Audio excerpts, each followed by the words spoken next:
Alicia Ruminski, PhD, Duquesne University, is Professor of Communication Studies and Coordinator of Leadership Studies at Frostburg State University. Dr. Ruminski researches, teaches, and supports facilitation of communication strategies within organizations and communities. In addition to authoring chapters, articles, and encyclopedia entries on a range of communication topics, she co-edited Communicative Labyrinth Paths, Lexington Books 2012. Dr. Ruminski, a past chair of the National Communication Association's Public Dialogue and Deliberation Division, served as a project manager of the Sustaining Campus and Community in Frostburg Dialogue Series, funded by the Maryland Judiciary's Mediation and Conflict Resolution Office. She's also participated in a Kettering Foundation research exchange to support the development of FSU's Communication Leadership Lab. An advocate for diversity, equity, and inclusion, as well as democratic engagement, she is a steering committee member of the Choose Civility chapter of Allegheny County, Maryland, and was recognized in 2016 by the Allegheny County NAACP branch for building the community that empowers us. In 2019, she was appointed to serve as a member of the Allegheny County Commission for Women and the Western Maryland Advisory Council of the Maryland Commission on Civil Rights. Diane McMahon, PhD, Indiana University of Pennsylvania, is a professor of sociology at Allegheny College of Maryland and the faculty director of the College to Community Partnership Center. Trained in deliberative dialogue through the National Democracy Commitment Initiative, Dr. McMahon chairs the college's Democracy Commitment Committee and is a member of the Faculty Senate and Diversity, Equity, and Inclusion Committee. A member of the American Association of State Colleges and Universities American Democracy Project, Dr. McMahon helps facilitate cross-college dialogues to engage ACM in civic learning and democratic engagement opportunities. A member of the local Allegheny County Choose Civility Steering Committee, Dr. McMahon works collaboratively with many community organizations to bring democratic engagement, civic learning, diversity, equity, and inclusion initiatives to the community. She is also a member of the local NAACP and Women's Action Coalition and a certified facilitator and supervisor with the Center for Mind-Body Medicine Wellness Initiative through Allegheny College of Maryland. Dr. McMahon has been working collaboratively with Dr. Ruminski on many civic and community events that engage our students across campuses on issues that can strengthen and transform the nutritional health of our community. And we are thrilled to be collaborating today. Thank you. Thank you, Teresa. It's such a pleasure to be here with you all as part of the culminating activities of this Western Maryland Food Council Conference, which has been an amazing experience over 3 days, over 3 weeks, with so many community partners and some new members joining this session today, which we decided was a good effort to reach out beyond the council membership and the conference participants to invite community members into the conversation. We're just going to highlight a few tips or pointers for being in the Zoom space since we have some new members in the discussion, and then we're going to have a few people do some comments before we start discussing. I just wanted to mention that we are on Zoom, so of course you are muted probably when you entered. Stay muted until you can participate, and if you can, then jump in and be part of the conversation. You can raise your hand.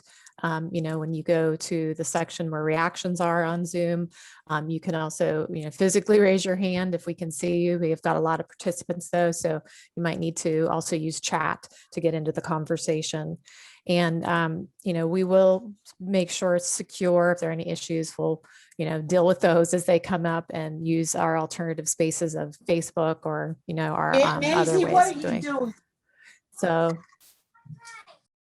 we'll make sure that everyone's able to hear everyone clearly. And there's a good example.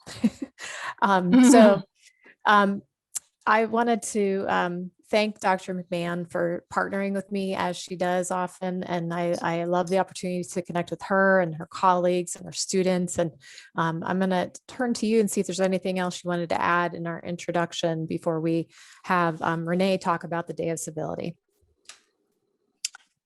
Oh, thank you for the warm welcome, Alicia. I was able to sit in on the session before this, and I see so much has already been accomplished, and I'm really looking forward to hearing more people talk about the issues, and I hope everybody feels welcome to chime in and say what they have to say and give some great ideas and strengthen our community together. So go for it, Alicia. All right. So if you can, go ahead and in the chat, introduce yourself as a participant of the conversation today. So you might want to put, what school or major you're in, what part of the community you come from, if you're affiliated with a part of the food system and you want to clarify that. So I welcome everyone who's here today to do that. And we'll watch to see, what you have to add as we listen and participate. Also, we are celebrating the Day of Civility in Allegheny County. And so we're just going to briefly ask Renee Mason to talk a bit about what that means and how this is an important part of that celebration. Good afternoon. I'm the Arts and Graphics Coordinator at the Allegheny County Library System. I'm the library representative for the Choose Civility Allegheny County chapter, which is a grassroots initiative to improve and enrich Allegheny County by promoting civil conversations and kindness towards others. Today, we celebrate our 4th annual Day of Civility, which we focus on spreading kindness and building understanding and strengthening civility throughout the community. So earlier you heard from Amy Moyer and with the Western Maryland Food Bank. So part of our Day of Civility is our Food for Fines, and that's when our patrons can pay down their fines. It's a win-win because they pay that down with food or any kind of non-perishable items. So it's a wonderful way to have another partnership. So also in regards to, well, how do we be civil in practice in regards to food? Well, breaking bread together is a wonderful tool to bridge the gap between those who are different. The excitement of sharing and tasting foods from different cultures is tantalizing. When we hear the stories of how these foods have come to be, we also establish new ways of thinking and approaching and solving problems. Diversity influences our behavior as well as our identity. So these are key concepts we strive for in our programs like the Taste of Civility. We are still in our early planning stages, and we hope to have this event again this fall. And with partnerships like with lots of groups on this, with the conference, we hope to have an even better and bigger Taste of Civility. So thank you. Thanks, Renee. And, we wanted to make sure that we let you know about the Day of Civility. The chapter that started here in Allegheny County is supported through our Allegheny County Library System. So it really integrates literacy as part of the process too. And we think of that as, literacy that develops from these kinds of conversations that we come together for, as well as, book literacy. So we're going to turn next to me just briefly saying that this is called Learn Counsel, if you noticed in the program. And that means it's a continuation of the series of conversations across the years that is about bringing food to the center of the conversation, the food system really, and the way that we cooperate in our region around food insecurity, food initiatives, and how we enjoy food, culturally and cross-culturally, like the Taste of Civility provides an opportunity for. So, this is a partnership with the Western Maryland Food Council. The partnership started with Shift Farm to Table Eatery. If you remember that existing in Frostburg, Maryland, we've worked with the Western Maryland Food Council, but also the food co-op in our region. And we look forward to other partnerships. So if you're interested in having dialogue around food in whatever way you come to the table with food, let us know and we'll pick that up in our annual conversations in coming years. Next, we're going to then think about, well, what's been going on in the conversations you've been having in the Food Council Conference. So I'm going to turn it over to Cheryl to talk a bit about that. Thanks so much. I'm going to just share a few of the things that we've gleaned so far. I put in the chat a link to our idea board. It's Padlet, and it's where we've been trying to log all of the ideas for improving our food system through the 3 days of our conference.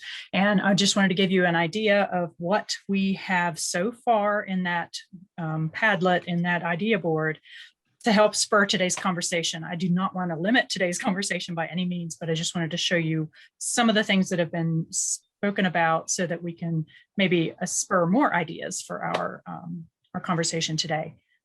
In the topic of local food economy, which was our first conference day, lots of ideas about helping farmers work together, helping organizations like restaurants and grocers buy local, helping figure out how to get local food aggregation and distribution expanded. And boy, is that a tough nut to crack. Having directories of local foods and helping farmers sell online. Just some of the themes that are in the Padlet. And if you go to that link, you'll see there are a lot more there. In health and wellness, which we talked about on the second day, we had hospitals and healthcare supporting and buying local. Wonderful whenever hospitals have local foods on their menus.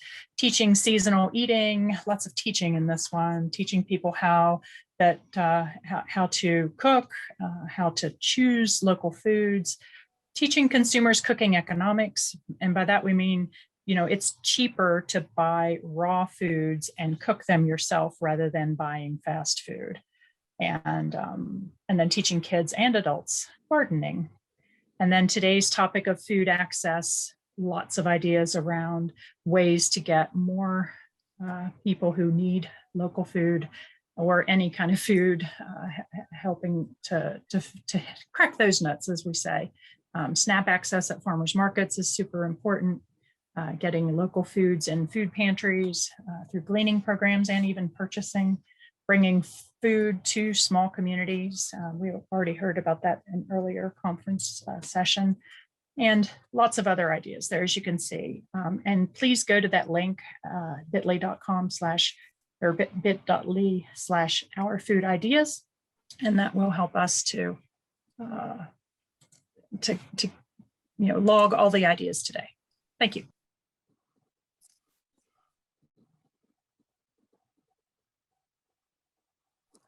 Okay, Diane, do you want to introduce our next speaker? Mark, you mean? Mm-hmm. Well, thank you, Alicia. Mark Winney is the keynote speaker for this conference, a very famous author, and he's written extensively about food, nutrition, and food access. And he's going to give us a few words now to help us focus on our conversation ahead. And there is his book. Alicia is holding it up, Food Town, USA. Bless you. So thank you. Trust you can hear me. I just wanted to say that it's been a privilege for me to participate in the 3 days of your conference. And this has been, I hope you see this as a good opportunity for you to raise your voices on behalf of the food system, raise your voices on behalf of yourselves, your position within the food system, and perhaps raise your voices as well for those who haven't been able to, who suffer, who don't participate as fully, who are vulnerable and who have often are more marginalized. So this has been an important occasion for all of you to come together and share what matters with your larger community and with the Food Council. I started off talking about the food system. I started off talking about the relationships and the roles that you play and you have within the food system. I stressed that you need to be bringing your experience, those relationships, and your imaginations to this discussion. It's what is going to make things better, and I think that that has to be at the heart of what you're doing and what you're talking about. Is how do we make this community better than it is? How do more people participate in a just and affordable and accessible food system, one that's sustainable, one that's good for your food and farm economy? How can you build a more robust and healthy and sustainable food system? But I think the thing that is really key, and I think that this is what, to me, what civility is about, is democracy. This is about food democracy. It's about your chance to bring your voice to the table, to be heard by your fellow citizens, and to then plan for action. It's good to talk about this stuff, and we need to be thoughtful and we need to plan, but we also need to act. But I want to stress that there aren't many occasions like this, that you have a chance to come and be heard and to participate in a forum on food, and to then lay the groundwork for something new and different and bigger and better. So I'd urge you to take advantage of this opportunity and to celebrate civility and so celebrate democracy and to celebrate your food system. So I'll turn it back to Alicia and Diane, and thank you again for your good work. And I really want to urge you all to jump in and be a part. Thank you. Thanks, Mark. Thanks, Mark. We have a series of about 5 questions, and I don't know how many we'll be able to touch, but we were going to try to allocate about 5 minutes each for each question. And like Mark said, this is your chance to have your voice be heard. This is a democratic process, and what you say matters to our community. So please do chime in.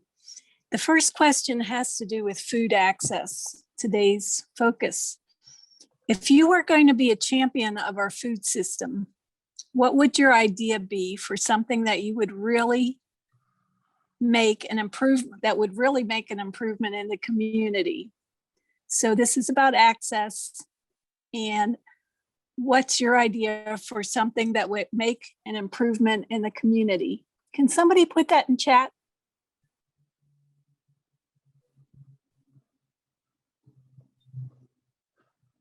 Thank you. If no one has anything to say at first, from the last question, Amy, I'm hoping you're still on, Amy Moyer. From the last session, we were talking about, are there specific foods you have trouble procuring at the food pantry? And you were talking about the fact that there's such an increase in need for food right now in Allegheny County. Yes, there is. The foods that we are having trouble with right now are things like meal starters, like the like pasta sauces, things like hamburger helper and tuna helper and those type of things. And then things for our special needs pantry, which is, I didn't share about that, but we have started a special needs pantry for formula, Ensure, Glucerna, diapers, those type of items that people can't afford. And then things for people with allergies, like gluten-free items and things like that, not every pantry can stock. So we try to stock it here so they can get it out to the individual that needs it.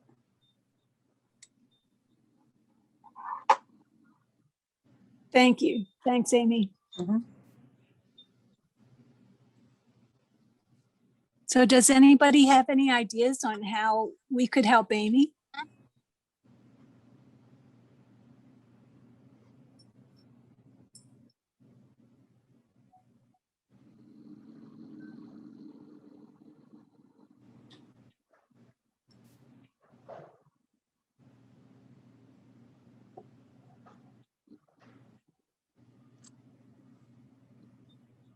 And we could return to that question of if you were going to be a champion. I think that we were trying to champion or, raise up the champions in this experience of the conference. So really it can be a small act. It can be, sharing something. It could be a bigger initiative. What would that idea be of something that you think would really make an improvement in the community? I thought the idea that Jessica put in the chat was fantastic. And it might be worth more discussion about how would those be produced, because I think that could be a really valuable way of sharing the information that we all agree consumers need. And I love the name digestible. I think that would be a perfect little theme for it.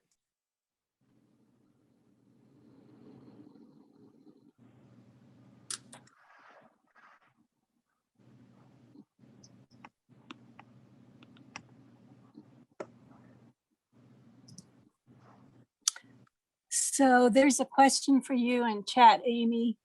It says, are you receiving food and resources from the Maryland Food Bank as well as through other sources? Yes, we are. We regularly receive food through Maryland Food Bank, and then we also receive food locally.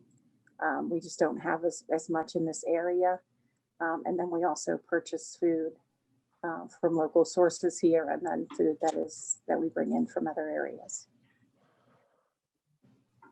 Okay, and somebody wrote about mobile access, seems to be on the upside. Do you want to talk real shortly about what you're doing to help get the food out to the people? I shared in the other session that we are working to get a vehicle that we can drive out to some of these areas that don't have access to stores or pantries, and get the food delivered out into their area. And then we also are doing pop-up pantries here at the food bank, and then a new program where we're providing food carts for people to be able to use the cart to get to the food bank or food pantry or market and be able to get that food back to their house and not have to turn items down or not get what the family needs because they can't get it home. Okay, thank you. Another question for you, Amy. What is the demand for fresh produce? We have a lot of demand for produce, and it's something that we really want in the boxes. There's a lot that we can't get that we want. We seem to get, of course, a lot of squash and that kind of stuff, but some of the other things, that we'd like to have, and also getting people to use it, getting people to understand how to use it, and kind of not being afraid of some of the items. Even our staff, we've gotten things in here and we have to Google it and try to figure out what this thing is, and try to, help people to use it. But there's always a need for fruit. We tend to get more vegetables than we do fruit. Okay, and then one last follow-up.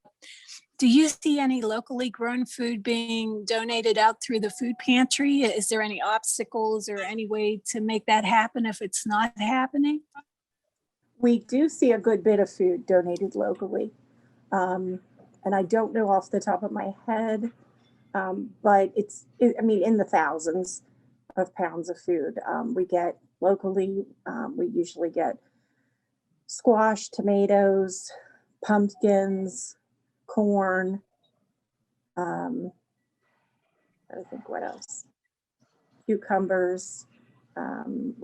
We were getting apples, and for many years we don't get those anymore, so we're missing those. Missing the peaches that we used to get. So, but there is a lot locally, and there's a lot of individual farmers, farmers and like backyard farmers that also share what they have when they get more than they can use. So there's a wealth of ideas in chat that I'm not going to be able to say all of them, but one of them is, do you ever give out recipes with the food boxes? We do. We do. We Amy? work with Yeah. Shirley Gwynn out at the Cooperative Extension to get those materials out to people. Okay, And then that's our staff- fantastic. Sorry, I Our sort of staff will pushed. do some Go ahead. recipes and instructions for things that we think people may not know exactly what to do with, or some quick ways to use things. So we try to assist people with that. Okay, so I think I took up my good 5 minutes there. Is there anything, any way that we can help you with what you're doing, Amy, before we go on to the next question? Yeah, I think several people mentioned in the chat there about Facebook and social media. That's really been so powerful in getting people to donate, and then also getting the word out for when there's food distributions, when there's pop-out pantries or food drops from Maryland Food Bank, those places, getting that information. So like the Maryland Food Bank, like the Western Maryland Food Bank, like your pantries, so that when that information's out there, you can get that shared and get it out to the people that need it. Okay, well, thank you very much. And I'm going to pass the next question on to Alicia. Those are really good ideas. And it makes me think about some of the different initiatives where, like with your classes, Diane, we've had students bring in recipes and create a booklet of those different kinds of offerings. And so, you know, anywhere you've got a community, whether it's a classroom or it's the local region, you know, that's a neat way to do this too. And I think, you know, if there's a way to combine that kind of an effort with the needs, you know, that might be a really neat kind of initiative. I think that's, you know, I mentioned in there, if anyone was aware of the community cafe initiative in our region. And I'm not sure, is anyone here in the discussion today part of the new advisory board? I am. We had a meeting, I forget, it's been over a month, I think. And the next step was to become incorporated as a 501c3. Or become incorporated and then become a 501c3. So that's the next step that we're working on right now. We have a lawyer who is the chair, and so he's on it. And but beyond that, I don't have any other new news. Yeah, but that made me think of, you know, being a champion in our region is, you know, if we all show up for that when it's created, you know, to be able to support an initiative like that where it brings people together as well as help fulfill needs. So my question that is coming up next, and you know, you might find that you think of something later from a previous question, feel free to just jump in. You know, it's fine if it flows like that. But this next question is hopefully one that everybody can chip in on. What's your favorite place to go in Western Maryland for an interesting food experience? And our question linked to this is, how do we help others get access to these experiences if there are any obstacles to that access? So let's just start with what are these interesting places do you like to enjoy for your food experiences?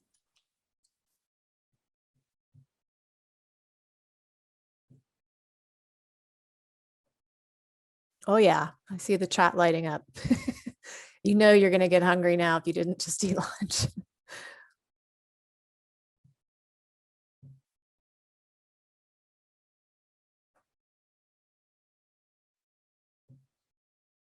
So this gives you some ideas if you're not familiar with some of these places, so you can Google them and look them up to follow up and visit them.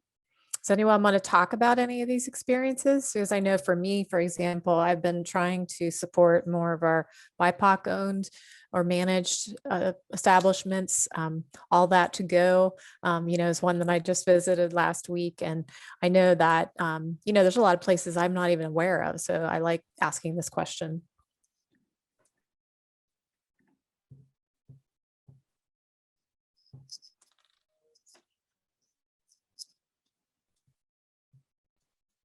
How do we get access to people, though, who might not have transportation to get to these places? Or how do we get access to them if they can't afford some of these places?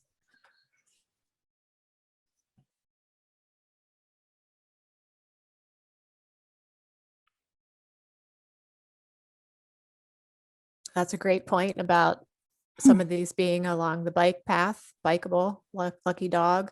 Is that in Myersdale?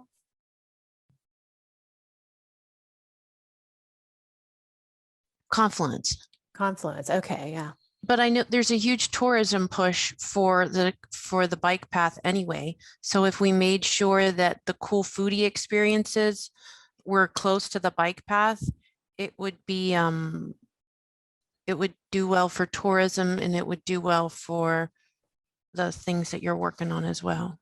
Mhm. Well, and it makes me think about, do people have bicycles? And if there would be, how successful the initiatives in urban areas have been with bicycle rentals or access, like right at trailheads. I mean, I know sometimes those, have worked better in some places than others, but that was a thought. Maybe you can just let people jump on a bike to get to where they want to if they don't own one. In Cincinnati, they have scooters just, along the side of the road that you can rent and get where you need to go. Neat. A scooter would be awesome. You could get more home on the Mhm. scooter, I feel like. They have those in DC also.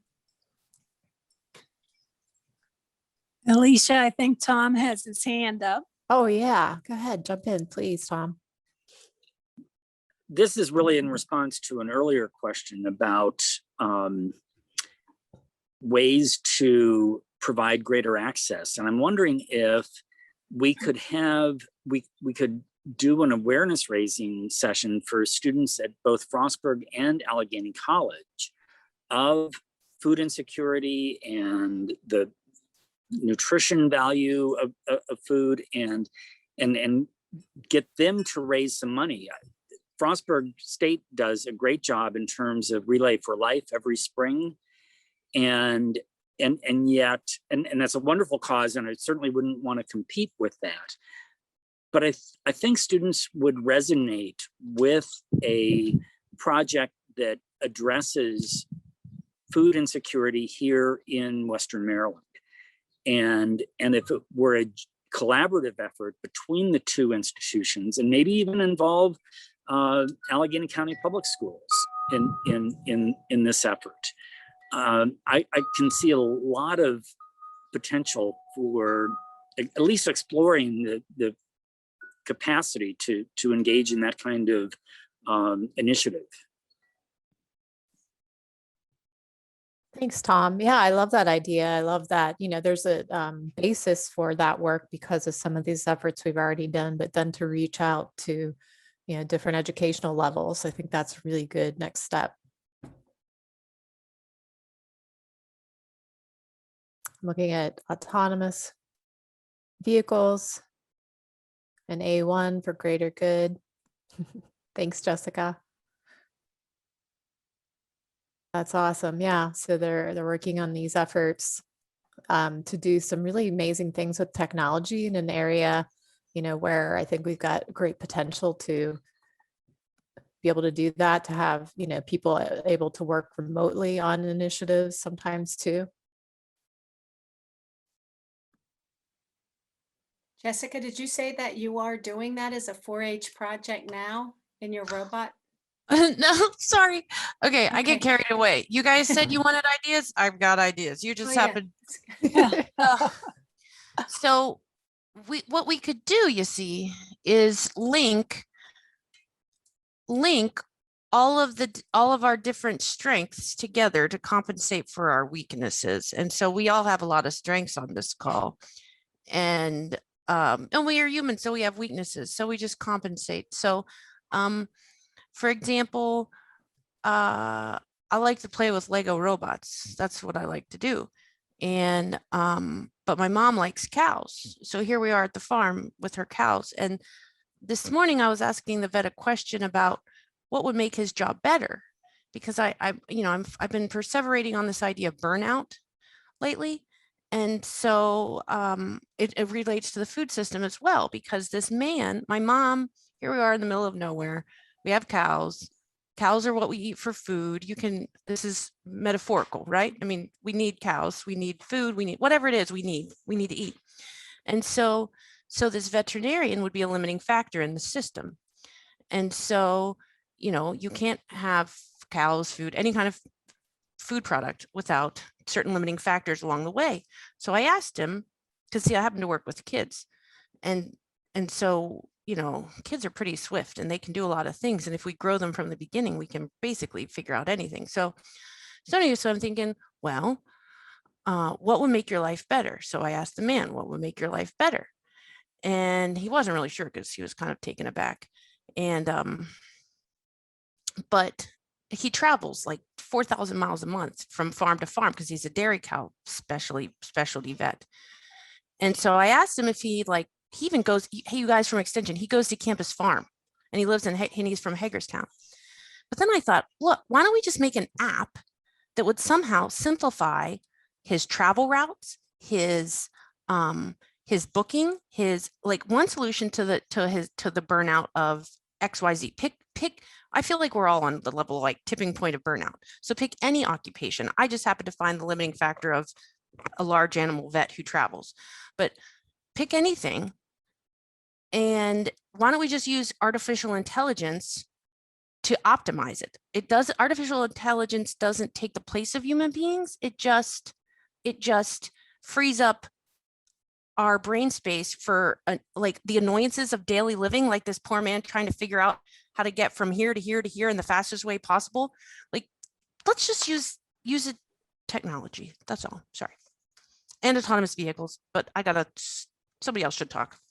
Oh, I appreciate that. I think being creative and thinking, into the future about things, which is not that far off. Like I said, I mean, we've got people working on these kinds of initiatives. So I think there can be a lot of ways apps, and app development could be supported, like you said, to do some of these problem solvings. I mean, I'm even thinking of like Melanie mentioned in the chat about hoping that one of our local restaurants reopens, because we've been in this pandemic era.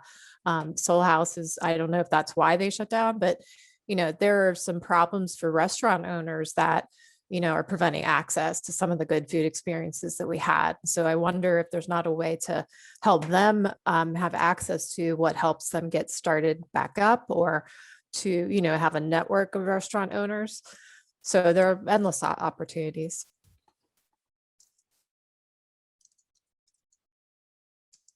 Anything else on this question before we move on? And I'm wondering about, in particular, our students, whether they're students in our primary and secondary level when they're able to get out and about on their own, or in our college level experiences here locally, how they're getting access. Because again, transportation sometimes a real challenge, for people to just get from Frostburg to Cumberland, to get, to some of the local establishments that we've developed that are pretty progressive, and healthy. So that's another thing that I know, some of our greater Cumberland committee is trying to examine, but I'm wondering, what can we do in partnership with those kinds of initiatives? Yeah, student programming, right? So thinking about our curriculum, right? And so that's where people like Aldalia or others, who are faculty that are working on updating curriculum need to think about this too. So, okay, child match, I see that. Great. On our website for the Food Council, wmdfoodcouncil.com, I believe that's correct. We have a link to Aunt Bertha, which you put in your zip code, and then you can choose categories of what you're interested in. Yeah, wmdfoodcouncil.com. Cheryl put it in the chat. So you can put your zip code in and find resources for food and shelter and a whole lot of different areas. And we just added that to our Food Council webpage. And it links to the Aunt Bertha through UPMC Western Maryland. And it is really a great resource. And Shirley Gwynn is saying it is a great resource. So be sure to visit the Food Council website. Also, we have other resources in each county, plus now the link to Aunt Bertha in each county. Terrific. Yeah, that's something I know that the Women's Commission also is trying to get the word out about. And it's one of those functional resources. It's, active and updated. So I'm going to pass to Diane to ask our next question now. So this one might be suited for people that have been in the conference for the past couple days that it's been on. What is it that makes a food system really healthy and robust? What is it? And I'm talking a system, so it's a deeper level answer.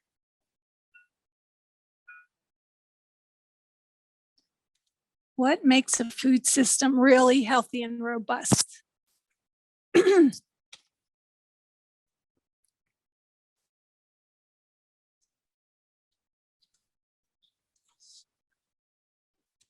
I see connections and relationships, diversity and security, engagement by all sectors of the community, a variety of food and sources from Dion, access. So I think I'm going to pull on Mark Winney. Are you still there, Mark?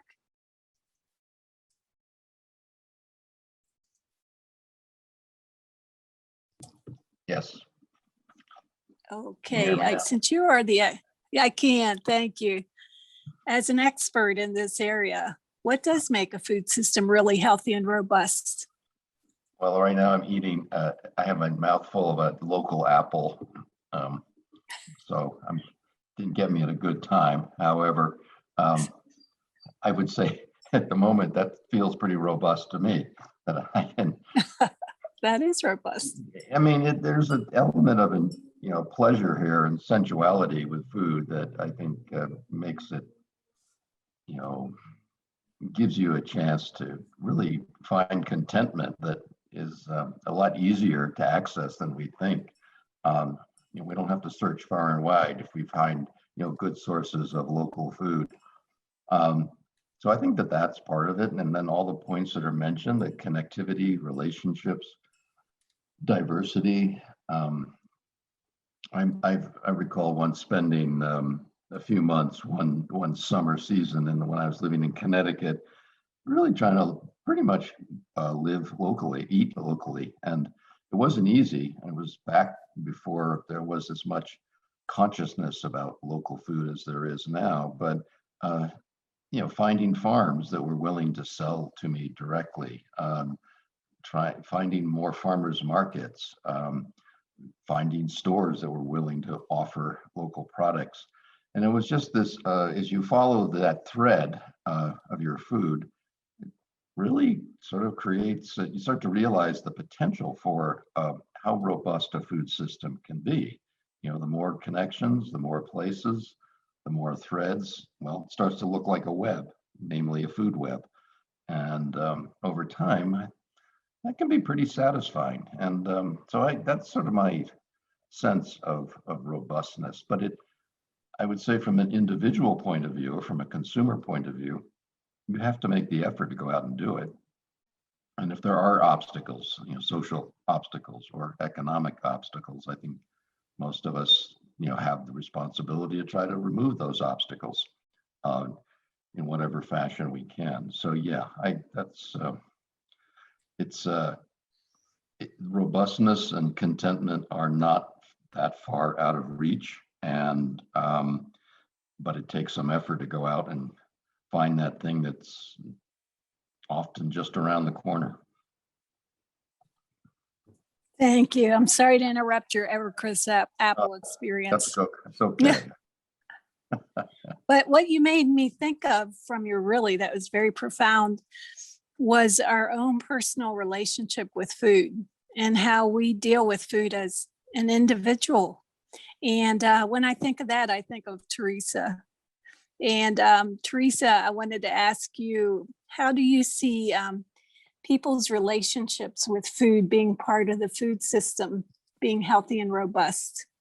In a huge way. I mean, I see it in a very big way. When people are disconnected from their food, they're grabbing whatever You know, they may not even see food as something local. They just see it as something to eat. There's a disconnection there. And the closer people become related to their food from, you know, a little cherry tomato pot, you know, in the backyard that someone may grow, that connection. And I always say that's the most important thing with children, you know, getting your children involved in growing their food really expands their palate and what they eat and their choices, their options.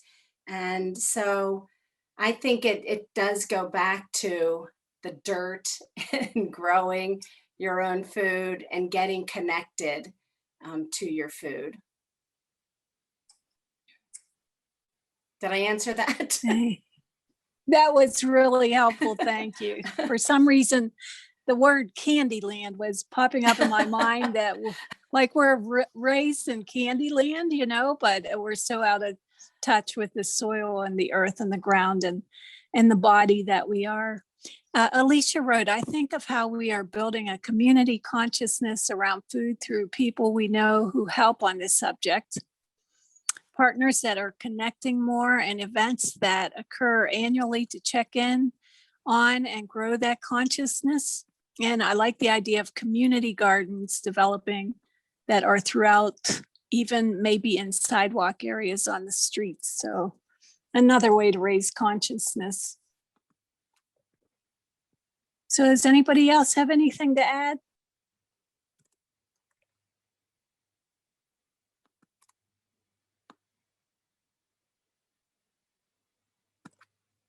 Okay, I'm going to pass on to you, Alicia. Okay, so we're building toward this next question.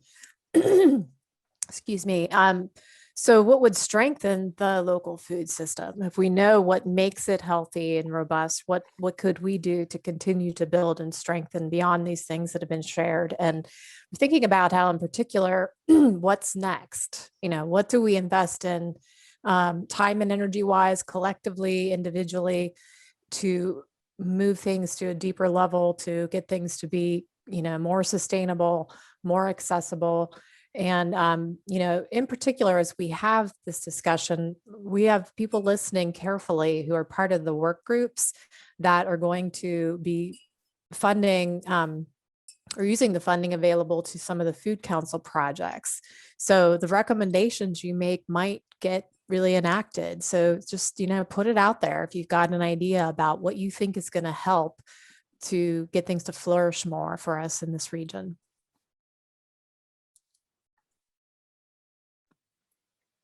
Tom has his hand up. Great. Thanks, Tom. Go ahead. Yeah, I'm just wondering, I would like to have an update on the Frostburg Grows initiative and kind of what the status of that is and how we could enhance that. I'm ignorant about kind of what I was more well-informed a couple of years ago about that and just need to update my understanding of what is going on and what community members and others could be doing to assist that effort. And Alicia, if you want me to answer, I can answer. This is Willie.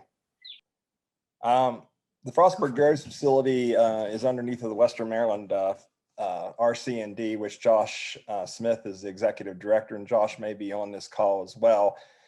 This coming year, Dan Fiskus, who was the director for Frostburg Groves, is working with the gentleman from Toasted Goat, and his name escapes me, I apologize. And they plan to utilize the facility for growing some food for their restaurant and also some food for the community. They also plan to have at least one of the high tunnels in use as a community garden, which is what had happened in 2019. In 2020, with the pandemic, nothing was happening at the facility. So the facility is still being operated, but that's kind of what's going on with the facility at this time. Thank you for sharing that. Yeah, I'm not sure thank you. who the contacts would be besides them. Is that what you're saying? That are the Toasted Goat owner, and I'm forgetting now who that is too. That's the, oh, I'm forgetting their name. Donnie Carter, I believe. Hi, this is Josh Yeah. from the Western Maryland RC&D Council. Hi, Josh. Thank you, Willie. Donnie Carter is the man from Toasted Goat. Got it. And Anything else you want to add about this? well, you mentioned having a contact for questions about Frostburg Grows. So if any folks are interested in possibly utilizing community garden space, I would say Dan Fiskus is the best contact. But I don't want to speak on his behalf because I don't think he's on the call. So I would welcome questions directed at me, and I can pass them on to the Frostburg Grows Steering Committee. I'll put my email in the chat again. So I could put anybody that's interested in touch with Dan for possibly still signing up to use community garden space in that one high tunnel. But it is only one high tunnel that's available this season, and there are it's about half of it that's full now. Thank you, Josh. We appreciate that. Sure. Yeah, I mean, sometimes it's just, there's a lot of people that cross over these different initiatives. We know each other, but sometimes we're still missing each other. So that's good to check in because I wasn't aware, of who was involved and it keeps everyone busy too, we know. So sometimes we just have to reach out and check in. And speaking of community gardens, UPMC Western Maryland will be having their community gardens again this year. I don't know if Jen Thomas is still on the in the Zoom room, but I'm here, Teresa. if you'd like to address that about the community gardens. Could you repeat the question, please? I did not hear Oh, you. sure, no problem. Tom was talking about what was happening with Frostburg Groves Community Garden, and Josh was sharing about what they have to offer there in terms of space. So I thought it might be an opportunity for you to share about what UPMC Western Maryland will have to offer in the different areas. Sure, absolutely. Well, I wish I could say we had gardens to offer. They are all spoken for already this year. We have 6 garden sites and all of the plots are taken. I recently just put out a call to action to community agencies because we want to kind of turn the community gardens back to the community and not necessarily them be UPMC gardens. So they've already all been adopted. It only took a couple of days. So I'm super excited about that. So the agencies will each kind of manage a garden within the area, and they can kind of have it as their own. They can manage it, they can beautify it, improve it, expand it, whatever they might want to do. So we already have some really neat ideas floating around. But with that, there are some good discussions taking place right now to expand our gardens because there is such an interest and such a need. So many people have been calling because they want to garden. So we are actually on it now looking at some additional locations. So I hope to provide everyone here with more opportunity in the near future, but I will keep everyone posted. So Jen, if people have land or have ideas for places, should they reach out to you? Do you want to email in the chat? Absolutely. Yep. I'll put my email in here. If anyone has any ideas or wants to talk about collaboration, please let me know. Thank you. You're welcome. It looks like we're getting some information too that'll help with networking, which is great, right? Because again, we always think of we're in a small community, but really we always are meeting new people and new opportunities for doing this work together. So I see some comments of people that maybe weren't able to be here today that some of you can reach out to, or, those involved with the community cafe initiative or the community gardens can reach out to. Before we move on to the next question, I just wanted to point out also this question around, if we are reaching out to those who aren't engaged, and connecting to people and organizations who aren't at the table. I think that's an important one because if we have any marginalized groups that, could be sharing the rich cultural experiences with food or the challenges of sustainability or, whatever it might be. And I know some of those initiatives are happening. Again, they're maybe not all connected though. So I know we could invite local activist groups, church groups, and just keep intertwining, these efforts. If you have any other thoughts on Alicia, that'd be great. Rachel just wrote in chat that she thinks it would be a good idea to hear more from people experiencing food insecurity, for example, like a focus group. That's a great idea. Yeah. We will make sure that, the Food Council is hearing this, members that are part of that, and we'll make sure that, others that we're connected with in this initiative hear that, and maybe either individually or jointly could do something like that. So I'll pass it to you then. And Okay, getting closer thank to you. the end. We are. So this next question, I'm hoping Renee is still with us because she is our expert on civility, our day of civility. It comes with different principles.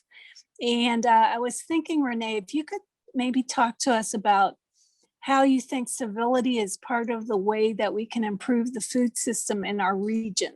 If you could give us your ideas about that, that would be great. Well, one thing, as mentioned before, we have the community cafe, and I think one of their missions is really to be inclusive, and being that it's pay as you go, that will help people be able to come and enjoy that experience along with that good food. So that's one of the principles, would be inclusive. And I'm looking, you can see those behind me here, and I'm trying to think. Well, acknowledging others, also acknowledging that there are those situations and that we do need to have a call out for help, like it's wonderful, the ideas with mentioned that Tom Bowling said with having the student involvement with fundraising. So I think that's all I can think of for right now. That was really helpful. As you see, Alicia just put up on the screen the different principles of civility. And if you can see that, if you want to just take a little bit of brainstorming, a moment, if you can maybe see if there's ways that the civility principles might help us with our goals around improving the food system in our region. Does anybody want to add something?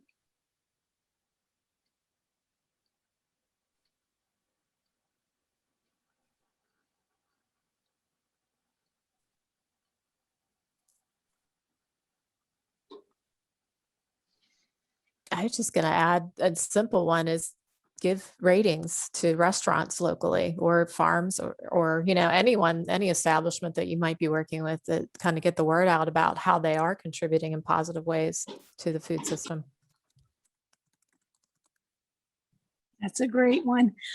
Jessica put one of the words that is coming up to her right now is voice. We need to hear others' voices, empower folks, especially kids, and to use their voices for the greater good. And then Lynn wrote something. Lynn, you want to tell us what it is? Hi, everyone. I'm with Maryland SNAP Ed, so we're always looking for ways to make healthy food accessible, and with shining a light on local food especially. So this conference, I just have been lighting up for 3 weeks about all of the great ideas buzzing around. And lately, more and more food councils and local policy is really focusing on diversity and these traditional and cultural foods. And I know sometimes different parts of Maryland are almost categorized as more or less diverse, but we know that there's diversity in every community. And so I think it's so important not to generalize in that way and to elicit feedback from the community. And as someone mentioned, sometimes faith organizations, to really see what the community wants and needs, and then to see how local farmers can rise to meet those needs and grow some of those crops that grow well in Maryland, but that the community would like to have more of. So that's just kind of I don't want to call it a trend, but that's a focus area right now for increasing food access. And the other one that I saw in this conversation is about campus food insecurity, not only for students, but for staff that work on college campuses. And there's legislation right now in the Maryland State Legislature to have matching grants to improve food security for this population. So local farmers and food providers working with campuses is really, really crucial right now, and the needs have become greater. So just some attention paid to those populations that maybe haven't received as much attention as they might have. People don't realize the need is so great, and it is. So I'm preaching to the choir, I realize that, but thanks for the moment to share my thoughts. Thank you. I find another really positive way to share is to actually take pictures of the food, those wonderful dishes, and those really create a lot of chatter. So if everybody would, chip in, and if you have a Facebook account or Instagram, it really helps for awareness to support our local restaurants. That's great. Renee, would you like to share about your Taste of Civility? So we will be we're in our early planning stages for Taste of Civility for this fall. Hopefully we can still do that. In the past, it has been a partnership once again with the NAACP, and we have people to come together for cultural sharing. So it would be they could come bring music. They would share their music, whether it's instrumental or song, poetry, stories of immigration, also sharing of artifacts and clothing, rugs, all kinds of, it's a way for people to learn about places from other countries, and then also within the states themselves, like say from New Orleans. So along with that, of course, everybody enjoys the best part, which is the food. So you have lots of cultural differences, different places from around the world. So our first Taste of Civility was at the LaVale Library. It was a packed house. We were really worried about some firemen would come and kick us all out. Yeah. So it's been a great success, and we have some other ideas this year. We'll see if we can do those where we would bring in the Allegheny College of Maryland, possibly have students prepare food there, have it, it's just a lot of ideas we're working on, maybe videotaping, having, say, if we would have 12, we would pick, say, maybe 12 dishes that we want to share, and maybe make a calendar out of that. So there's a lot of ideas popping around right now, and we'll see what happens. And I do look forward to the face-to-face with that one again, because that was just such a rewarding experience. Again, one where you don't realize how much diversity there is here until you invite it.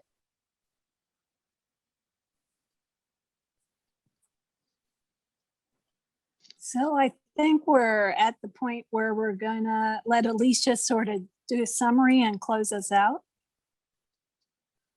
Yeah, we just wanted to see if anyone had any final thoughts on today's discussion. Again, keeping in mind that this is the culmination of 3 days of conference that, some of you are part of and some of you just, entered into, but that we want to continue the conversations and the work together. So if you have anything you want to share that was an insight, an inspiration, a final idea that came into mind that you want to pitch, so that maybe it is one of those ones that gets worked on next, I open the floor.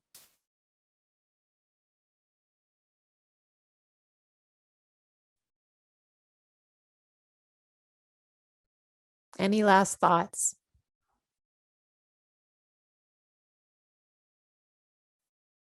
We also have the evaluation that Kathy is the link to in the chat. So if you don't mind, go ahead and fill that out.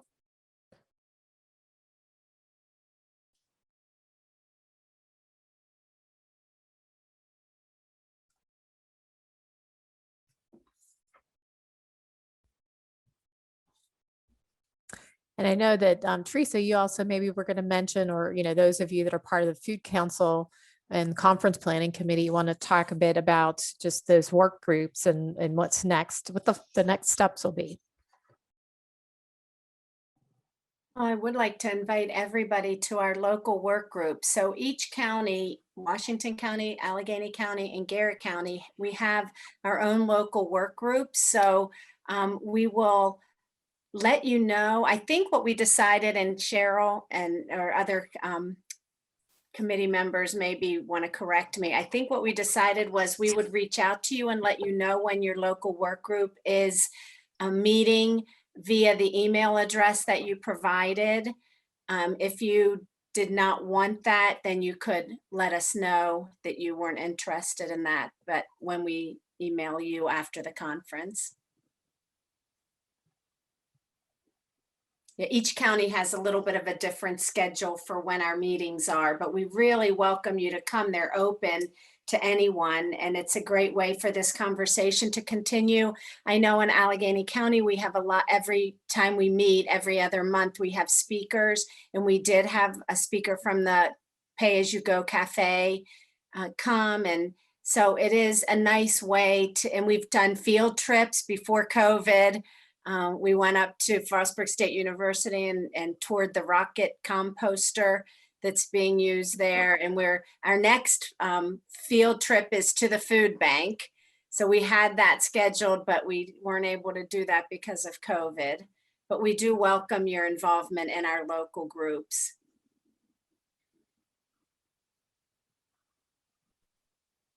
Would anybody else from any other county like to share? Mark would like to say something. Yeah, since I think I'm probably the only person on the call who's not from Western Maryland, maybe I should be the one who says this. And you all need money. You know, you are a great bunch of volunteers. I mean, unbelievable amount of energy and enthusiasm and hard work.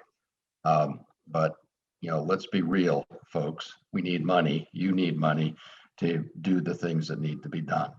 And so I'm, since I don't have any real skin in that game, I feel I can speak up and say to all the attendees, you know, to the extent, not that you dig into your own pockets and, you know, send them $5 or $10. That's not what I mean. But, you know, when the time comes to go to those for those grant opportunities, or to go to your county elected officials, and speak up and say, hey, this food council is important and we got great ideas and there's great opportunities that will benefit the entire region, but we need a few bucks from the public sector, and maybe we need some money also from the private sector. So just please keep that in mind, and when the opportunity is there, you know, be willing to show up and speak in favor and in support of the Food Council.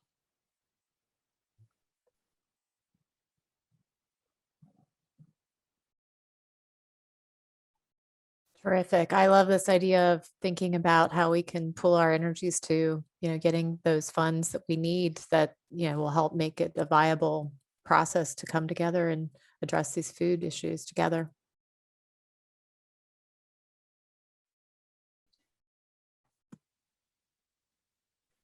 Okay, so I think we've come to the conclusion of the conference. I don't know if our conference organizers want to add anything else in, but I am so grateful that we were able to be here with you today. And hopefully those of you who weren't able to join the conference this year can try it next year.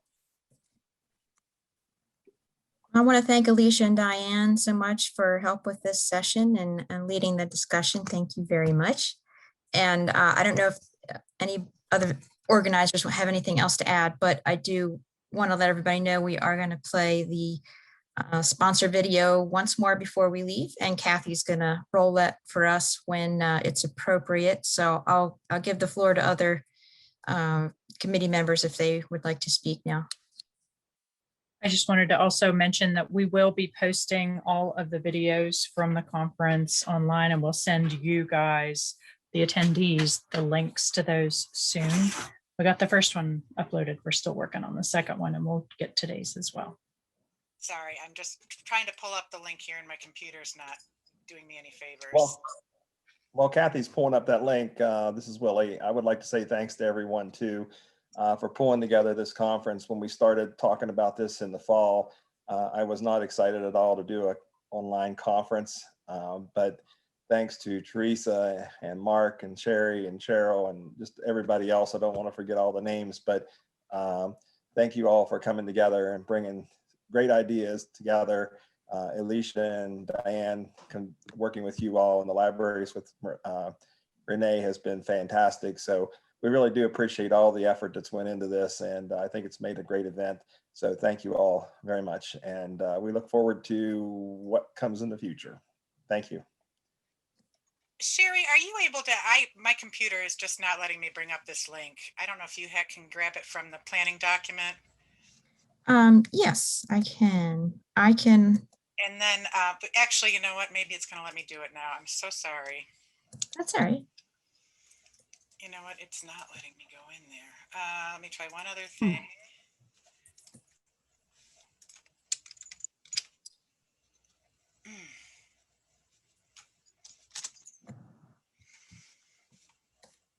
It just keeps taking me back to the planning document. I don't know why. If you do share it, if you just hit at the bottom, before you hit share, here we go, audio settings. Let's see. No, that's not gonna help. Sorry, everybody. Ugh.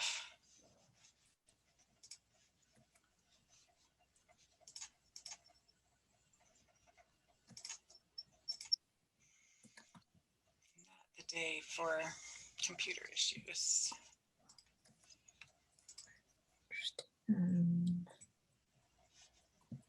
So it's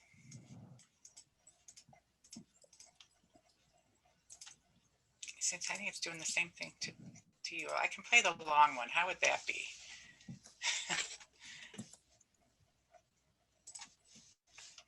Yeah, Here, I've got the longer version. We're just going to do that, okay? Yep. And we want to share this, and we want to optimize for video. Share.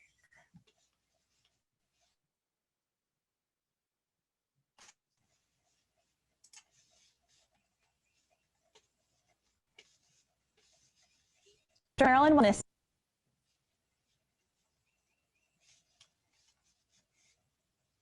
Are you looking to add movement into your daily life? The UPMC Western Maryland Wellness Center can help.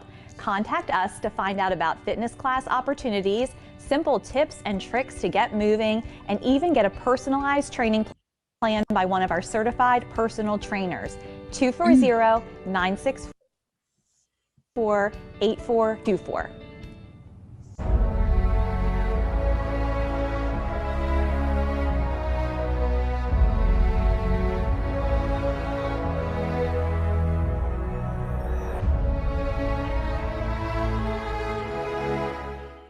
Hello, I'm Dina Liebman, Executive Director of Future Harvest. We work for agriculture that's good for farmers, good for the Chesapeake Bay, good for our communities. Western Maryland is a critically important region in the Chesapeake food shed. So we're so proud to support the Western Maryland Food Council and this conference. And next year, may we all meet again, but this time in person. I will look forward to that. Have you tried to make positive and healthy changes in your life to find yourself getting stuck?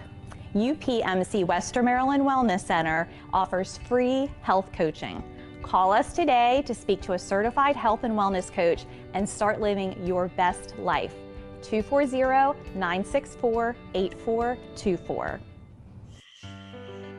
The pantry is doing all that we can to address food insecurity here at ACM.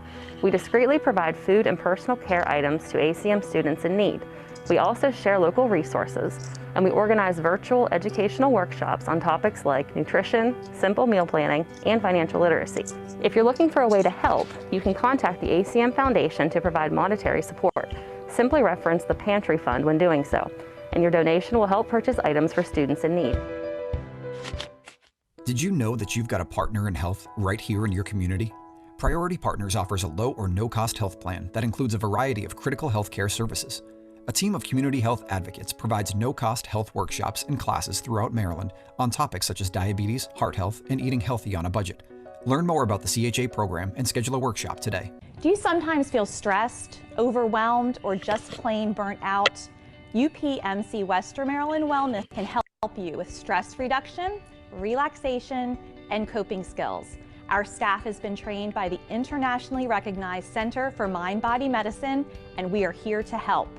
240-964-8424.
Are you looking to add movement into your daily life? The UPMC Western Maryland Wellness Center can help.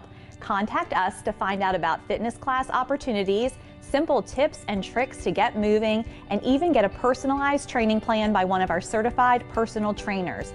240-964-8424.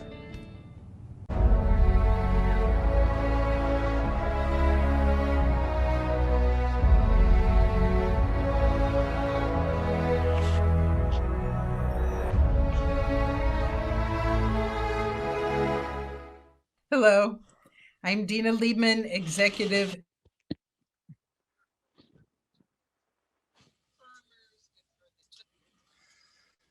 I think that made it all the way through once, didn't it? Yes, good job. Sorry. Oh my goodness. The Padlet will remain up. Our idea board will remain up. So please, if you think of things after today, add them to there. We'll be downloading that information and trying to categorize it even further as we move forward.